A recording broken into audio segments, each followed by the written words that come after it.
Step into Value Zone Hypermart Bhatancheru. రైతులకు పెట్టుబడి సాయం అందించే ఉద్దేశంతో గత బీఆర్ఎస్ పార్టీ అధికారంలో ఉన్న సమయంలో రైతు బంధు పథకాన్ని ప్రారంభించిన విషయం తెలిసిందే.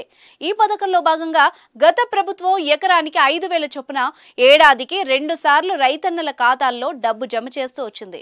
కానీ గత ఏడాది నవంబర్ నెలలో రావాల్సిన 2వ విడత రైతు బంధు నిధులు అప్పుడు ఎన్నికల కోడ్ నేపథ్యంలో నిలిచిపోయాయి. అనంతరం ఎన్నికలు రావడం, కొత్త ప్రభుత్వం ఏర్పడడంతో రైతు బంధుకు కొంత బ్రేక్ పడింది.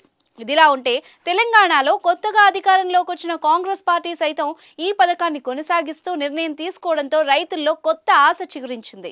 దీనిపై ఇటీవల రైతు బంధు డబ్బుల విడుదలపై సీఎం రేవంత్ రెడ్డి కీలక ఆదేశాలు జారీ చేశారు. అయితే ప్రభుత్వం తొలుత 10 గుంటల భూమి ఉన్న రైతుల ఖాతాల్లో రైతు బంధు నిధులు జమ చేసింది. ఆ తర్వాత ఎకరం ఉన్న వాళ్లకు కూడా నిధుల్ని జమ చేసింది. ఇక ఎకరానికి పైన భూమి ఉన్న రైతులకు ఇప్పటి వరకు రైతు బంధు నిధులు జమ కాలేదు.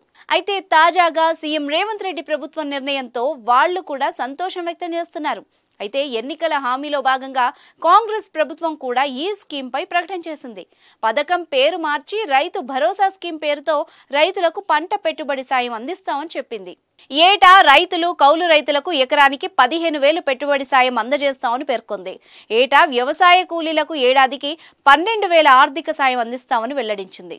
అయితే ప్రస్తుతం కాంగ్రెస్ పార్టీ అధికారంలో ఉంది. దీంతో రైతు బంధు స్కీమ్ త్వరలోనే రైతు భరోసాగా మారనుండడంతో కీలకమైన మార్గదర్శకాలు కూడా వెలువడే అవకాశం ఉంది.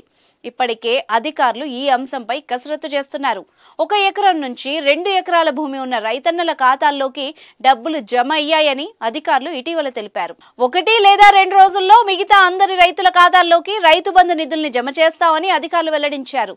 మొదట రైతు బంధు నిధులు ఆలస్యం కావడంతో ఒకంత రైతులు ఆందోళన చెందగా ఈ ప్రకటనతో రైతులకు ఉపశమనం లభించింది. అయితే తాజాగా ఎకరం నుంచి 2 ఎకరాల మధ్య భూమి ఉన్న వారికి రైతు బంధు నిధుల్ని విడుదల చేసినట్టు ప్రభుత్వం తెలపడంతో రైతుల సంతోషానికి అవధులు లేకుండా పోయాయి. ఇదిలా ఉంటే కొత్తగా పాస్బుక్ వచ్చిన వారికి పంట పెట్టుబడి సాయం కోసం మొన్నటి వరకు వీరి నుంచి దరఖాస్తుల్ని స్వీకరించగా 2 రోజుల క్రితం దరఖాస్తుల్ని స్వీకరించకుండా సైట్ను ఫ్రీజ్ చేసినట్టు వార్తలు వచ్చాయి. అయితే దీనిపై ఇప్పటి వరకు మాత్రం ఎలాంటి అధికారిక ప్రకటన రాలేదు. అయితే ప్రజాపాలన కార్యక్రమంలో భాగంగా రైతు భరోసాకు సంబంధించి దరఖాస్తుల్ని స్వీకరిస్తున్న విషయం తెలిసిందే.